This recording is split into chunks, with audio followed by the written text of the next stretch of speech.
Well, good evening, everyone. It is a rainy night out there, I guess, and our sold-out lecture does not appear to be fully full, but hopefully people will be coming in dribs and drabs. I'm Carrie Weber. I'm the Executive Director of the Fairfield University Art Museum, and it's my pleasure to welcome you all here this evening. We are delighted that you... Oh, thank you.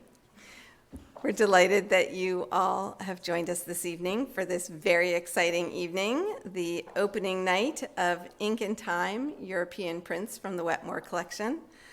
This exhibition has been a couple years in the creation.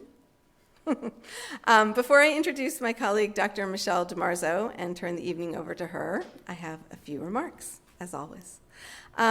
Tonight, we are celebrating the installation of the sculptural group, the Tulip Family, in addition to the opening of Michelle's print show. If you haven't seen this yet, this was a beautiful sunny day, unlike this evening. It's on the side of Bellarmine Lawn. You can see just to the side and down the hill. Please enjoy it on a more beautiful night than tonight, and walk around. It's gorgeous. These works are by Lauren Booth. And they were installed late this summer. They are here on loan for a couple years. These works are a play on the simplicity and joy of a childhood drawing, juxtaposed with a humble nod to some of the great sculptors, Henry Moore, Nikki de Saint-Phael, and Barbara Hepworth, all of whom were influences on the work.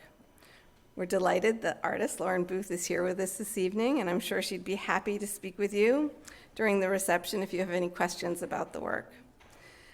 So please do make sure to enjoy them while they're here on campus. Moving ahead to our exhibition of tonight. I first want to thank Michelle DiMarzo for her tireless work on this exhibition and for her careful shepherding of this project from its inception. Through the seminar last fall, spent working with her students, to the writing of the informative essay and the label text, to its final installation downstairs. I know you're going to be very impressed when you walk in the galleries. This exhibition kicks off the fall semester that finds both of our galleries focused on printmaking. Down in the Walsh Gallery, if you haven't seen it yet, we have a beautiful exhibition of contemporary prints from Brandywine. So it's really exciting to have both galleries full of prints. This exhibition is dedicated to 15th through 18th century prints, and it's the second in our history to have been co-curated by Fairfield University undergraduate students. It's the product of Dr. DiMarzo's museum exhibition seminar, which she introduced in 2021, and which resulted in the extremely well-received exhibition, which I know some of you saw, Out of the Crest Vaults, Women in Sacred Renaissance Painting. After that great success, we decided to incorporate this experiment into the art history curriculum and the museum's exhibition calendar. This course is now taught every 2 years, and the resulting exhibition is presented in the following year.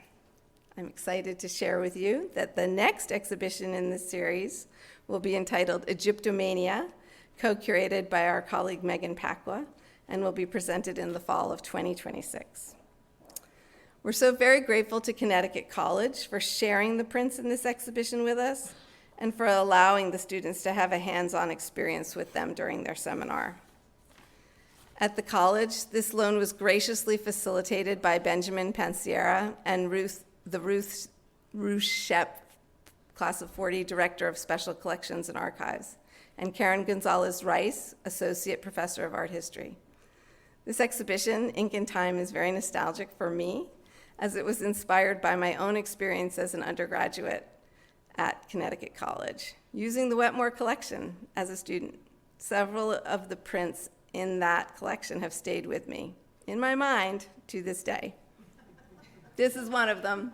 I hope you've enjoyed looking at it. I actually love all of the canalettos in the collection. Michelle put them in the back gallery. I'm still a little bit annoyed about this, so make sure you don't miss them. You have to go through the arch into the back. They're back there, but they're beautiful. I spent my early years right out of college trying to figure out how I could buy a canaletto. I never did, but I'm glad they're here to be enjoyed by us for a few months.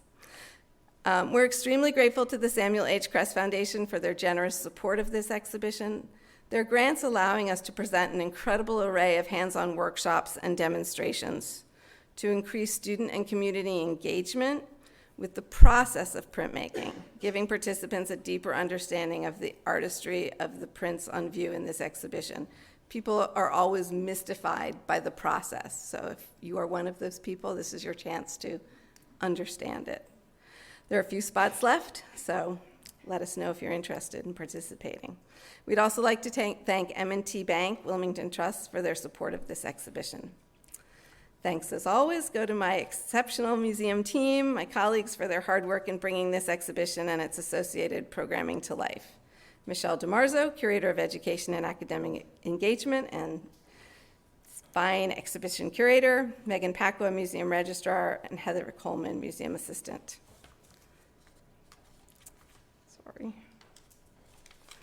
Now, on to the main event. Tonight's speaker is the Curator of Ink and Time, Dr. Michelle DiMarzo. As many of you know, Dr. DiMarzo wears two hats here on campus.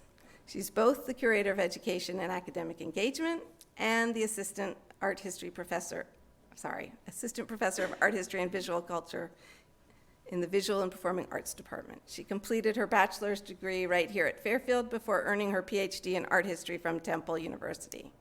Before coming back to Fairfield, Dr. DiMarzo spent 2 years at the American Academy in Rome, where she held the Phyllis G. Gordon Samuel H. Kress Predoctoral Rome Prize.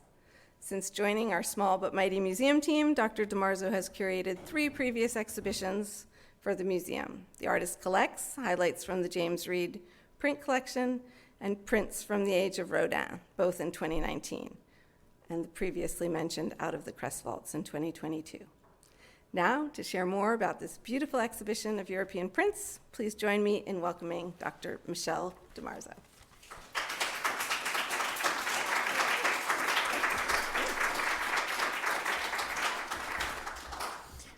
Thank you everybody. And let me just say that if you would like to buy a canaletto for the museum, our director will be very grateful to you. So I'll just drop that little nugget. We'll just leave that there, shall we? So good evening again. Thank you for joining us. I know that some of you might already have seen the exhibition that is downstairs, but whether you've seen it already or not, I'm excited to share with you this evening some of what went into putting this particular exhibition together. And as you've just heard from Carrie, Ink and Time is the second exhibition that we've co-curated with Fairfield University students. And some of you may remember that past exhibition, Out of the Kress Vault in 2022, that was our first foray into this kind of collaborative enterprise. And we liked it so much that we have indeed made it a semi-regular thing. So a huge thanks to these 5 students who joined me in the fall of 2023 for the Wetmore seminar, as we were thinking of it as the time. And as you'll hear, the Ink and Time exhibition that is downstairs was very much shaped by their questions, their observations, and their additions over the course of that semester. As Carrie touched on, back to, not Canaletto. I'm sorry, I thought I put Canaletto, but put Canaletto in your mind. Because as you heard, the idea for an exhibition drawing on the Wetmore Collection came from Carrie, who as an alumna was very well aware of the richness that they possess in terms of the Wetmore Collection.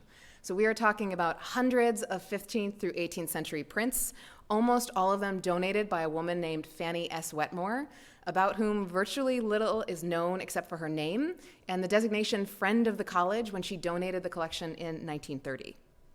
So Carrie, as she mentioned, had really fond memories of working with this collection as a student. And years ago, she had said, maybe we should reach out to Connecticut College, knowing they don't have a permanent gallery or museum for these prints, see if they would lend us some for a show. And at that time, we were thinking of something a little bit more focused. So for example, we knew that one of the great strengths of the Wetmore collection is the number of woodcuts and engravings they have by Albrecht Dürer. And I knew they had an impression of my very favorite Dürer engraving, St. Jerome and his study. So we thought maybe it'll be a Dürer show. But once we had done the Kress show, once we'd seen how successful it was, This seemed like the next ideal opportunity to work directly with our students here on campus. And once we were thinking about it in those terms, it sort of made sense to broaden the scope. For example, what if my students hated Dürer? How could it be possible? But you never know. Anything's possible. And granted, every time this exhibition course is taught, it's going to be different. And the Wetmore seminar I knew going in was going to be different than the Crest seminar 2 years before. So the students who took the Crest seminar, we were really starting from zero. We had a database of some 3,000 objects that were spread across the United States. We were spending the semester just trying to come to terms with what kind of a show we could do based on all sorts of constraints that we had. And given the fact that a college course is only 15 weeks versus the 2.5 years that go into putting together a lone exhibition at a museum like ours, even a small one like ours, that meant by the time that Crest seminar wrapped up, the point in the process that we were at was at writing loan letters, meaning hitting up the National Gallery in DC and saying, "Will you lend us your El Greco?" To which they said yes. And we also weren't seeing any of those artworks in person, not least because that seminar happened in 2021 when there was still an ongoing pandemic. So this time around, I decided I wanted to do it a little bit differently. I wanted to start the Wetmore seminar with a broad checklist of potential loan objects already in place, and then work to both whittle that down, maybe add to it, develop some themes with my students. I was also really hoping that my students could see these objects in person, and I was thinking about the logistics of getting between New London and Fairfield. And then sort of the inspiration hit. You know, they say, you won't know until you ask. We decided to ask the folks at Connecticut College if they would give us a slightly longer loan than normal. So if you don't know, the typical length of time that you might borrow an object for an exhibition is usually 3 to 4 months. So it's the length of your exhibition with a little bit tacked on for installation. We asked the folks at Connecticut College if we could have these 75 or so objects for 18 months instead, a year and a half. And very generously, they said yes. So that's also the reason we were able to sort of open the show a little early. These prints have been here on Fairfield's campus for more than a year. So what that meant for me and for my students is that during that first portion of the semester, as we were engaging in something of a crash course in the history of European printmaking, we had the works themselves in the room with us. And they were unframed, they were on a print shelf, not like behind plexiglass, like you guys will be seeing them on the wall downstairs, which really helped emphasize the materiality of them as individual objects. Because prints are funny things when you think of them as art objects. They are multiples. There is not any singular original of any given woodcut or engraving or etching. So when you, for example, look at Rembrandt's famous landscape etching of 3 trees on a screen in a lecture hall or in a classroom, typically the speaker will have chosen what art historians would refer to as a fine impression. And that means a whole range of things. It might mean one with particularly strong lines that was pulled early in the printing process. It means one that demonstrates strong adherence to our idea of what the artist's original intention might be. It also means really good physical condition. The state of conservation is really high. And of course, you want one with a really high resolution JPEG that you can blow up really large, much larger than the actual object that is on the wall downstairs. But what if the impression that you actually have to put in your show does not look like that Platonic ideal of the Rembrandt etching of the 3 trees? So the Wetmore Collection is very much a teaching collection. It reflects the prints that were available to and of interest to Fanny Wetmore in New York, end of the 19th, early 20th centuries. We don't know enough about her to speculate, for example, about her wealth, but it seems pretty clear that J.P. Morgan or Samuel H. Kress, she was not. She was buying what was available in the print shops, and not all of the impressions that she was buying were of the finest quality. In fact, that St. Jerome that I like so much, hold on one second, has markings on the back that show that it was deaccessioned. It was removed from the collection of the Museum of Fine Arts in Boston, likely because they had several other stronger, finer impressions and they didn't need this one. Many of the prints on close inspection will reveal minor staining or foxing or evidence of past conservation. In other words, evidence of a life they have lived, not having spent the last century and a half hermetically sealed in a museum. So it was important to me to have our objects in the room with me and my students, so it was unmediated by a digital image, and so we could keep the focus on the real as opposed to the ideal. So in that first part of the seminar, as we brought these individual impressions, these individual works of art into the classroom, I really wanted to emphasize, as Carrie mentioned, how they were made. The techniques that made them possible, the way that European artists and printmakers were always looking for some new way to capture an artist's idea on a simple sheet of paper. And the idea of prints being multiples is kind of magical from a certain point of view, because if you can imagine in 15th century Europe, all of a sudden, for the first time, there is an opportunity for an artist's imaginative idea to be not one, but many, to be able to be possessed and viewed and collected and pasted into bound albums or up on a wall by a whole range of people, not just the wealthy elite. So for both artists and what we might call the visual consumers, the rise of printmaking really is a watershed moment. So we started in the course, the same place effectively that we start in the exhibition, and that is with woodblock prints. So thinking about any form of printmaking always requires thinking in reverse, because whatever you put onto the print matrix, whether it is a block of wood or it's a copper plate or later on a lithographic stone, the resulting impression you pull off on paper will be a mirror image. But with woodcuts, you also have to think about it in terms of the negative. We call woodcuts relief prints because you carve away everything but the lines that you want to print in black on the paper. That is pretty hard to do, perhaps unsurprisingly. Many European artists preferred, instead of themselves having to carve away all of the areas that you're seeing that are white on this Dürer woodcut of St. Christopher, they would pair up with specially trained carvers who could transfer their drawings to a block of wood. To be fair, Dürer seems to have been an exception, at least in some of his prints, since he had trained in a woodcutter's workshop as a young man. Now, we are in a college class, you have to imagine while we're doing this, so we are reading about relief prints, we are watching videos about how it's done, but there is nothing like giving it a try yourself, right? So we brought in little, very inexpensive speedball kits you can buy from any art supply store. They're not exactly wood blocks, but they're lino cut. And that means linoleum, the same linoleum that's on your kitchen floor applied on top of a block of wood. And that's used in artist supplies today because it holds a line when carved in a manner very similar to a block of wood, but it is just that little bit easier to do than actually hacking away. And as my students discovered, even if it's a little easier, it is still remarkably hard to do.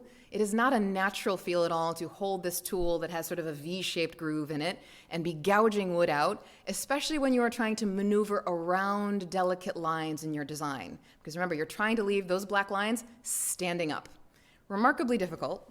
And what it helps you really see, for example, if you look at those birds in the sky, you really start to get the roughness of the outlines of those little birds, which are not naturalistically depicted at all, because you understand what had to happen to leave them standing up surrounded by this sea of white. And you can look at that contour line that's just creating the background of the mountains and really have some appreciation for the level of hand control that would be required not to dash a line right through your little bit of wood, which would print as a big hole. Not something that you want to happen. But then you look at something else by Dürer. Now this is in a case downstairs, Dürer's Holy Trinity from 1511. And I tell you, as you walk up to that case, you will be convinced that you are looking at an engraving and not a woodcut. And then you'll think, well, the label says woodcut though. And then you'll think, well, you wrote that label, so that label could be wrong.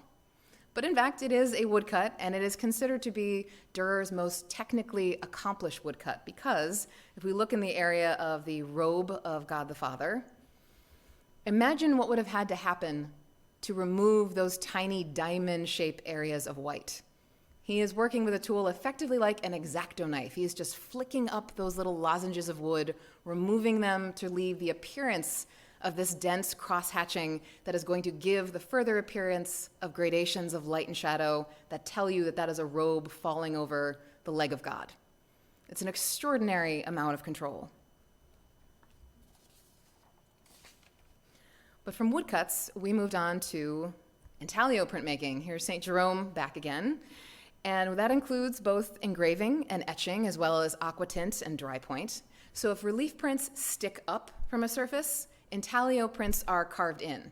And the word intaglio comes from the Italian for intagliare, to carve into, to engrave, quite literally. So when Dürer is engraving the copper plate to create St. Jerome, he is cutting directly into the metal with a tool that's called a burin. And it has this diamond-shaped, very sharp tip. And ink will later sit right in those lines that he has forcefully removed from metal. And because it's not sticking up like a stamp, the way the woodcuts were, you will need to use a lot more pressure in a very special intaglio press to transfer that ink from the plate onto a dampened sheet of paper. So in the 16th century, imagine, as an artist, you were potentially moving back and forth between these two techniques. You have woodcut, you have engraving, but eventually intaglio is going to replace relief. And you can imagine, for an artist, the possibilities for directly carving the lines of your design, as opposed to having to carve around them or have someone else carve around them, it was just extraordinary. So for example, if you just look at the level of detail he is able to wring out of the reflection of light that is coming through those windows. Those are medieval bottle glass windows, those round little panes, the way that light is reflecting on the wall of Jerome's study. Absolutely incredible. But I will say, engraving still has a bit of a learning curve. It's a little easier than woodcut, but it is still not, I would say, a terribly natural feeling. So, for example, you have to hold your hand at a very shallow angle. This is my plate, at a very shallow angle. And you are moving the surface on which your plate sits. You're twisting the plate a little bit more than you're moving your hand. So not supernatural. You need to be trained in how to do it effectively. So just like the artists who had paired up with specialized wood carvers, we find artists pairing up with trained engravers rather than working on the plates themselves. And that is definitely true in Italy, where printmaking was always a little bit less central than it was for the Northern European artists. So this print is a product of one of the famous collaborations between Raphael and the engraver Marcantonio Raimondi, who was otherwise best known for producing knockoffs of Dürer's prints. And once we had moved into intaglio printmaking in the class, which took up the most of our semester as it accounts for most of the prints that are downstairs in the show, I was able to bring in some of what I had experienced in the previous summer in a workshop that had been sponsored by the Association of Print Scholars, and it was hosted at the High Point Center for Printmaking in Minneapolis. And this was a week-long opportunity for art historians and curators like me, people without practical experience, to learn from master printers and gain some hands-on experience of what it takes to engrave and etch and print your own plates. So it is one thing to know that engraving requires you to move your hand in a very controlled way. It is a very different thing to feel it. So one of the things that surprised me was to discover that copper plates, much like blocks of wood, have a grain to them. And you can feel when it is resisting you. And you feel the difference when you are cutting with the grain and it really slides like butter. It's an extraordinary feeling. And as you're driving your burin into that plate, as you alter the pressure of your hand, your line gets deeper, it gets thinner. The black line that will print will get larger and darker or can fade away just a little bit. And you're kicking up this little curlicue of metal from the plate, and you can snick it off with the corner of your burin, or you can drive it right into your thumb like I did, because it is metal and it's still really, really sharp. So this is something I wanted my students to have a little bit of a feel for as much as possible. So this class is happening in the museum classroom right downstairs. So we could not do everything that we can do in our printmaking studio here on campus, for example. One of the things we could not experiment with was the process of inking and then patiently wiping those plates. You want to remove every speck of ink that is not in one of those lines until it looks like that plate has nothing on it, because otherwise you'll wind up with what we call plate tone. It turns out it takes an incredible amount of patience, of skill, and almost just as much ingenuity as it takes to actually carve the designs themselves. So we could not do that, but the design part we could certainly try. And if you are interested, a set of professional engravers tools from an artist supply store costs less than $100. Little copper plates are $7 a pop from Blick Art Supplies. So we brought those into the classroom. A few of my students were a little concerned about the hands-on element. It is not an art class. I am not an artist. And I will say that I showed them my artistic achievement from the week-long seminar, which I am not showing you because I don't want it on screen. I will simply tell you it was inspired by this print that is downstairs in the show. It put them all at ease. And once we moved on to learning about etching, which this is not an etching, it is an engraving, Once we moved on to etching, we also could not do that in the classroom because many of you know that etching requires chemistry. It uses acid. This wound up being a technique that largely, though not exclusively, would replace engraving for artists in the 17th century because using chemistry as opposed to physical effort gives you some certain advantages. So imagine you take a plate, which you have covered in a acid-resistant material that we call ground, and then you take a very sharp implement, like a needle, and you can hold it just like a pen. You don't have to hold it shallowly. You can hold it any way you like. And you just draw on the plate. And everywhere your needle drags through the ground, you have broken through it. When you expose the plate to acid, it will bite through those areas, and that's what we say, it will etch your design into the plate. So, the miracles of chemistry. But as you can imagine, acid in a classroom is not a recipe for success. So all we could try is etching's cousin, dry point. Skip past that. We'll go to Rembrandt. Etching's cousin technique, dry point, which is usually done after you have etched your plate, after you've taken it into the acid bath, maybe returned it once or twice. At High Point, we were doing this in a very, I'm sure, period-appropriate manner of putting duct tape on the back of copper plates and dipping them into acid baths, like a little tail. Dry point is usually done after that process is over, and you're still kicking up that little curlicue of metal that we call a burr, but you're leaving them there. And you're leaving them there because they will hold on to additional ink that your lines can't capture when you run them through the printing process. So in the phrasing that the master printer at High Point used, Cole Rogers, he said that engraving removes metal, etching dissolves metal, dry point displaces metal. So a dry point burr creates this wonderful velvety darkness, but it is a darkness that is short-lived. So I'm bringing back the Museum of Metropolitan Museum impression and the one that is downstairs.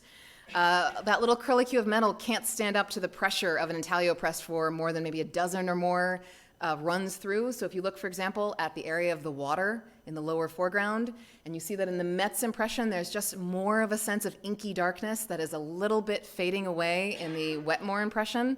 That is one of the reasons. It's a change to the plate that it couldn't keep up exactly over time. And Rembrandt was endlessly creative. He would combine his techniques. So he would etch a plate, and then he would go back with his burr in, and if he wanted to dig some deep lines in, he would add them. And then before he was done, he would go in with his needle and do a little bit of dry point. So he's combining all the time. So both those techniques, etching and dry point, they give an artist total freedom.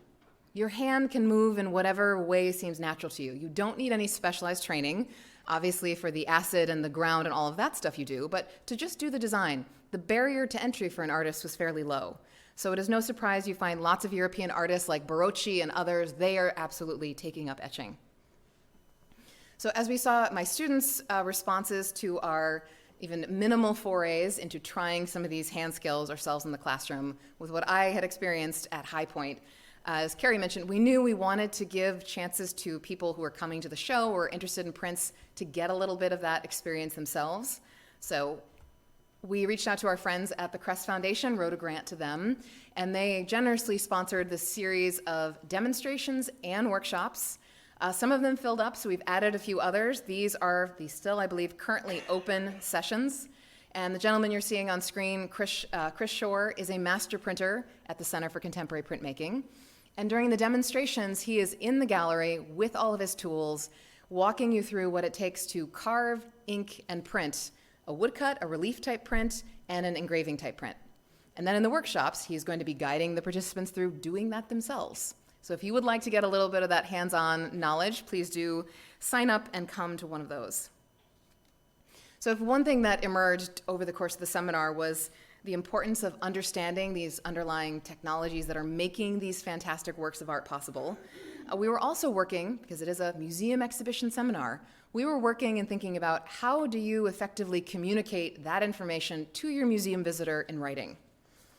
So for example, they might be assigned to take a work of art like Raphael and Raimondi's Massacre of the Innocents, and they would have had to, of course, done all of their reading, and you know they're college students, they would have read everything that I assigned to them.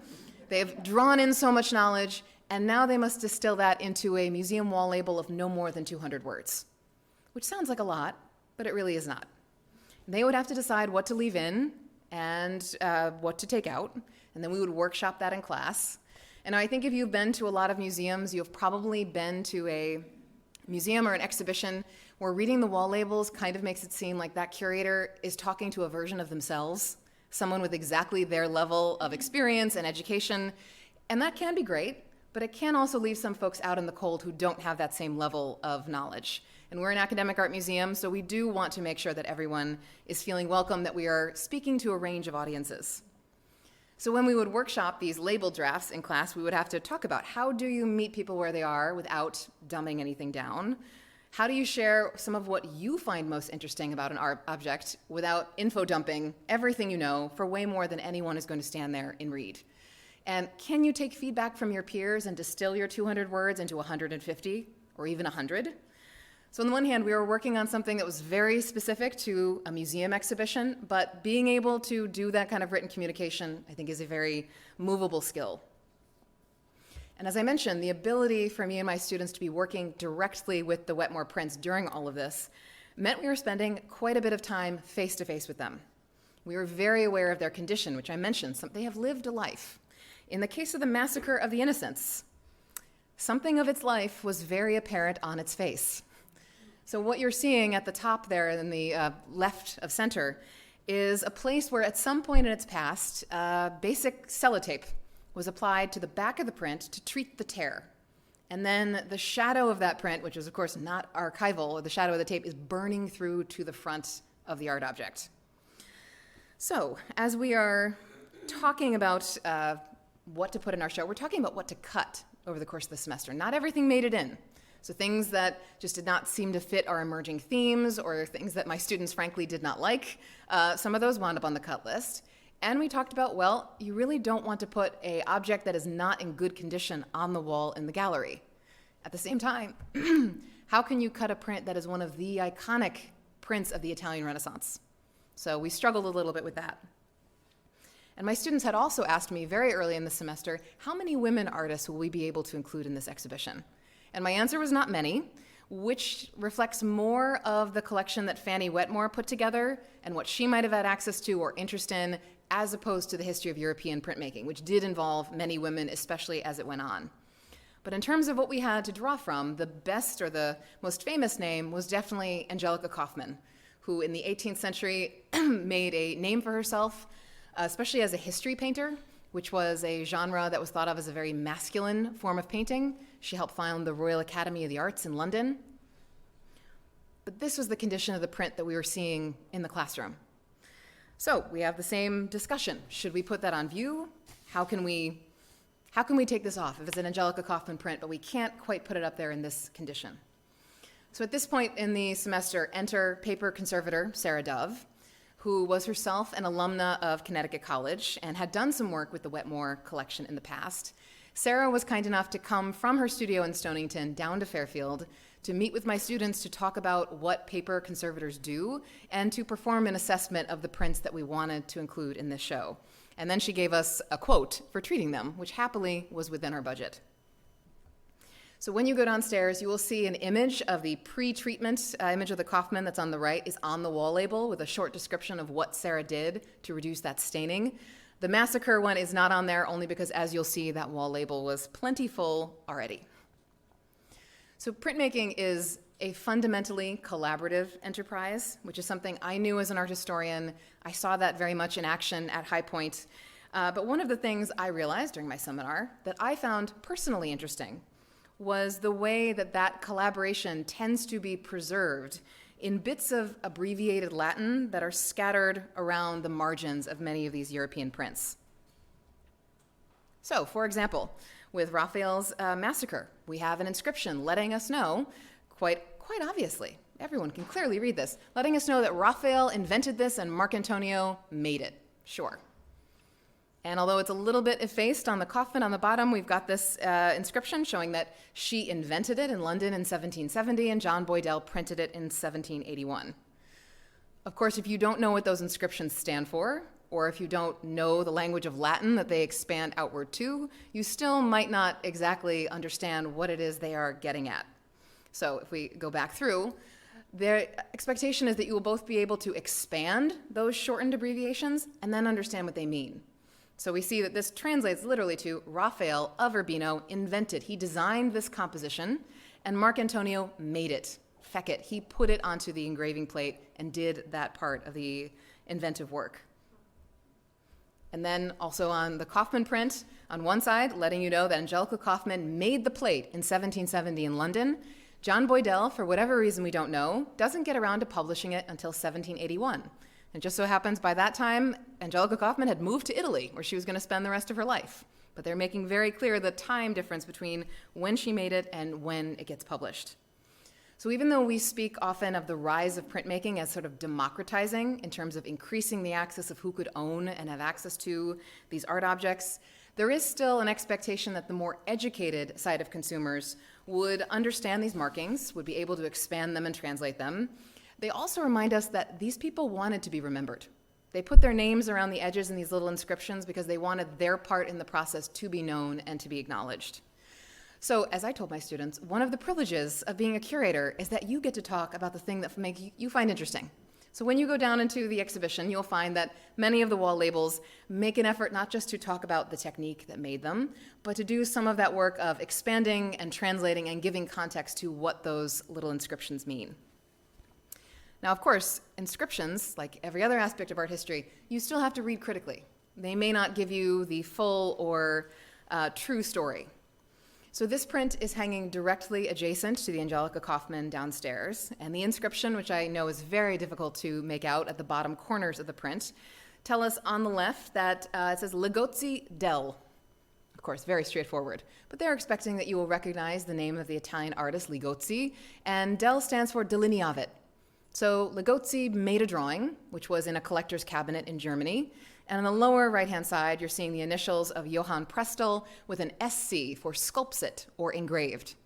So it's telling you that here this guy Prestel made an engraving after a print that was in a collector's cabinet, after a drawing that was in a collector's cabinet, and the result is this extraordinarily beautiful object, and yes, that is real gold sprinkled across its surface. Of course, we wanted this in the show from the second we realized that Connecticut College had one. But in fact, art historians in the past decade or so have figured out that many of the prints that came out of Prestel's workshop were not ones that he made, but rather were the work of his wife, Maria Katharina. So in those cases, it seems that the signing the husband's name at the lower right, that is the signature of the family firm, as opposed to telling you exactly whose hand was holding the needle. So although his initials may be on the print itself, our label, like labels in other museums, attribute it now to Maria Katharina Prestel. So as my students moved into developing their own research projects later in the semester, their interests also helped shape the checklist. So one of my students, Blessed, was very interested in color in European prints. Or I should say, I think she was a little bit let down by how much endless black and white there was that we were seeing in the classroom. And we had learned in class that, in fact, many early woodcuts and engravings were colored. They were hand-colored after the fact, often for luxury consumers. So, for example, the earliest dated print in our show is a fairly small woodcut of the Martyrdom of St. Matthew that came from a very big book. This print was first cut from a page that was ripped from the Nuremberg Chronicle. And you can find, for example, luxuriously painted versions of the Nuremberg Chronicle. This one sold at Bonham's in 2020 for $437,000, if you were wondering. Ours did not come from an object that was on that luxury scale, and it's actually been twice divorced from its context. It's not part of its page, it's not part of its book, but it was a reminder that color is out there.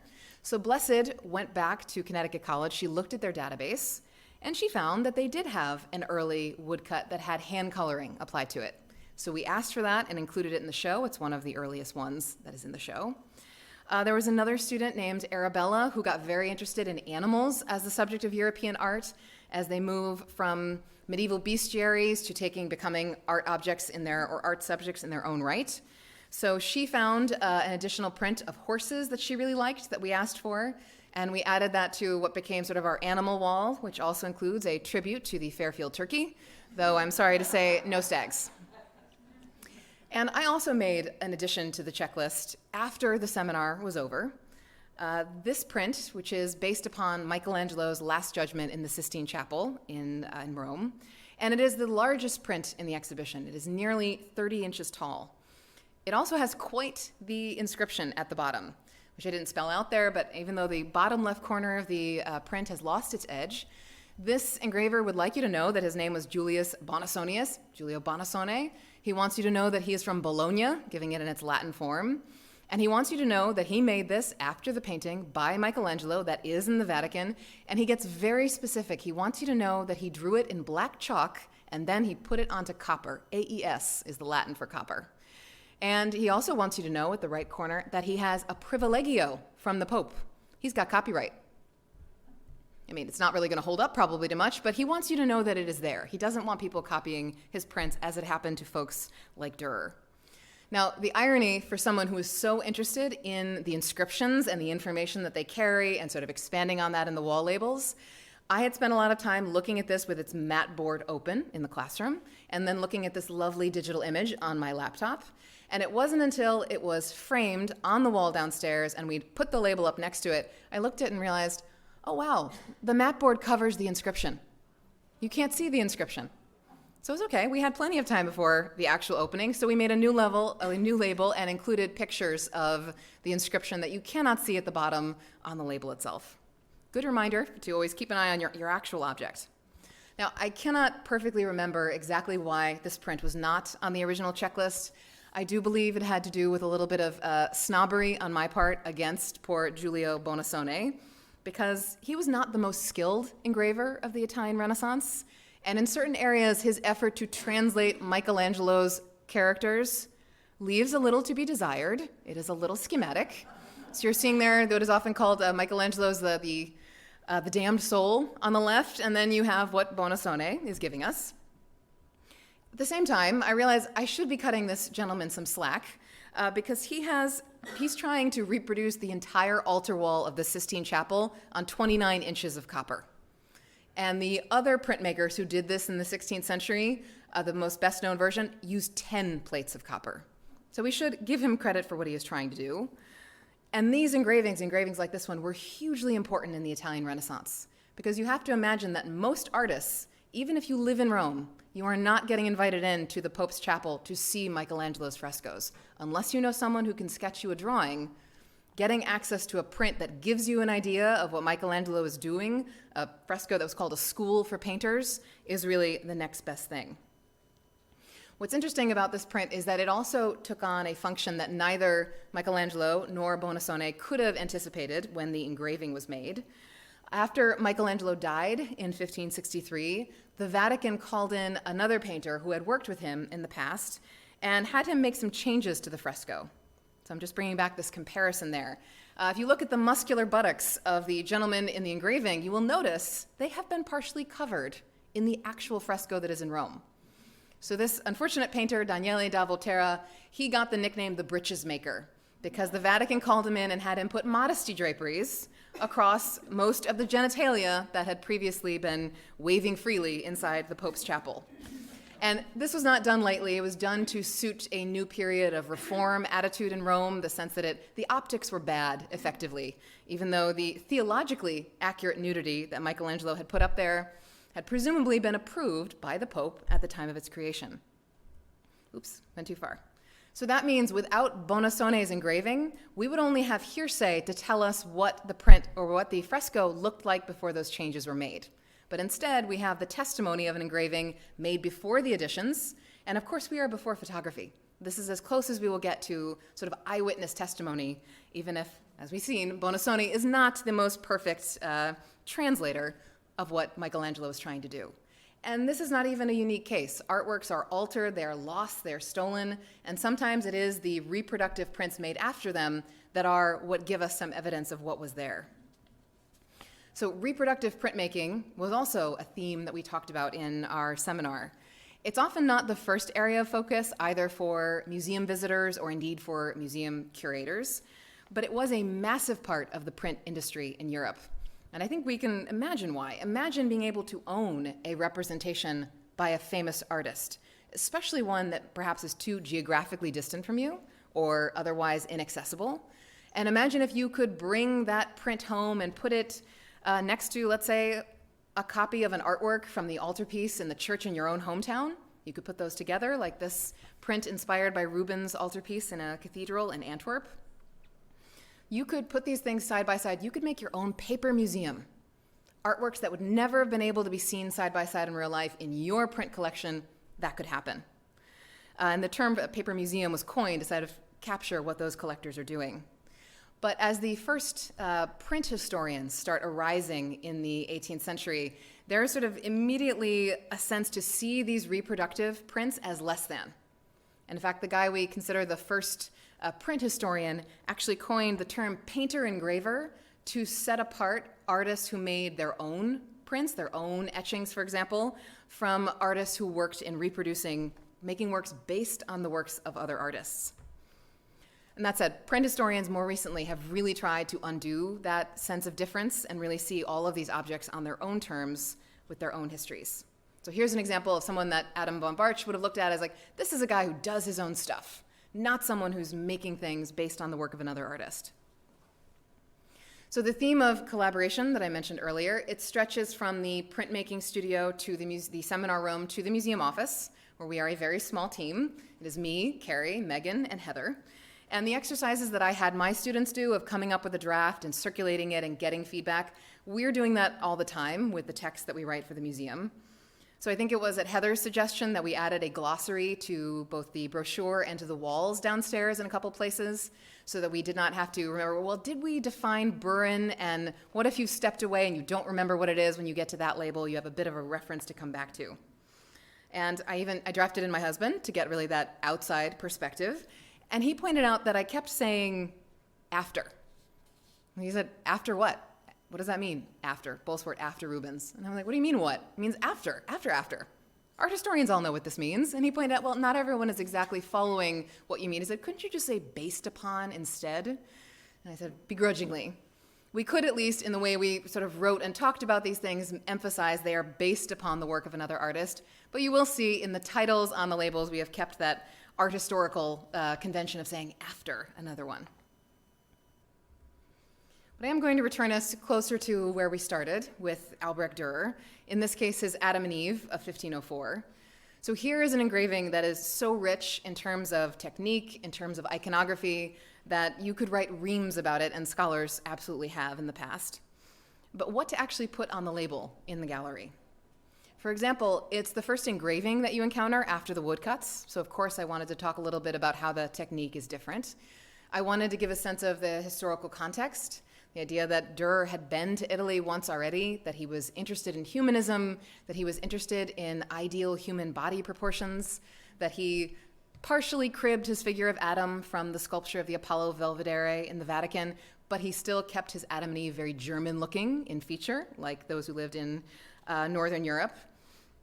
But remember what I said about being curator means you can focus your comments on the things that you find interesting. So for example, I was very interested in the signature in the tree. I was less interested in unpacking the medieval theory of the four humors and how that relates to animal iconography, though that is its own thread in that particular engraving. So here we go. We have this inscription hanging in the tree that says Albert Dürer Noricus, Faciebat, 1504. Now he's writing in Latin, so he wants us to be suitably impressed by his level of education. He wants to proudly identify himself not as German, which is not really an identity that would exist at the time, but as a Nurembergian, his city, Nuremberg. He wants us to know the date, and he wants us to know he was making this. So he's chosen to use the imperfect Faciebat, not the perfect fecit for made this. Why would that matter? And I think my first label draft said something like, oh, well, he chose the more humble Faciebat. And someone looked at that and said, and why would we think that the imperfect is more humble? Again, not talking to myself, trying to talk to people who might not have read the things that I've read. So here we have an artist who has been to Italy once already, who will go again in a couple of years.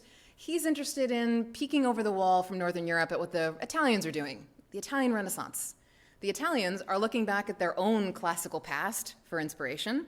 And one of the books that they are reading is one by the Roman author Pliny the Elder, who gave lots of information on ancient artists like Zeuxis and Apelles. And one of the little tidbits that Pliny had written about was that these ancient artists used the imperfect to signify humility. I'm not done. It can never be done. It's not perfect. I'm not perfect. I was making this at that time, not I made this. So, okay, you have Italian Renaissance artists in the 16th century looking at that 1,500 years earlier, and they're just picking it up. It's a nice little classical affectation that you can show your culture. So as an example, Michelangelo, in the only thing he ever signed, his Vatican Pietà, he signs it across the chest of the Virgin Mary, and in Latin it says, Michelangelus Buonarrotis Florentinus, giving his city, faciebat. So Dürer wants to play too. He's German, but he's showing that he is aware of the kind of conversations that are going on in other parts of Europe. Now imagine collapsing all of what I just said into 200 words or less. It is a challenge, and I think this one clocked in at 224 words, so my apologies to all the students that I made them hammer it down till they could get it down to 150. I tried. I did restrain myself on most of the others. But to truly close where this all begins, with the mysterious Ms. Fanny S. Wetmore. Someone had asked me at a recent event if we even knew her life and death dates, and I had to say we don't, or rather I should say Connecticut College does not. But this summer, someone reached out to us from the Westport Public Library to let us know that they had received a donation of a book that had Fanny Wetmore's bookplate in the front, and they asked, would we like it? And of course, Carrie said, yes, we would. And it was a 19th century dictionary of painters and engravers, the kind of book that you might use if you are putting together a print collection. So it is downstairs in the exhibition, and when we return these prints to Connecticut College in December, we will be giving it to them as our little token to pass back to the legacy of Fanny Wetmore and all that it is given. And if you happen to know more about who this woman was and what drove her to collect these prints, please reach out. This might be the time to bring Fanny Wetmore a little bit further into the light. So thank you. I hope you all enjoy seeing the exhibition.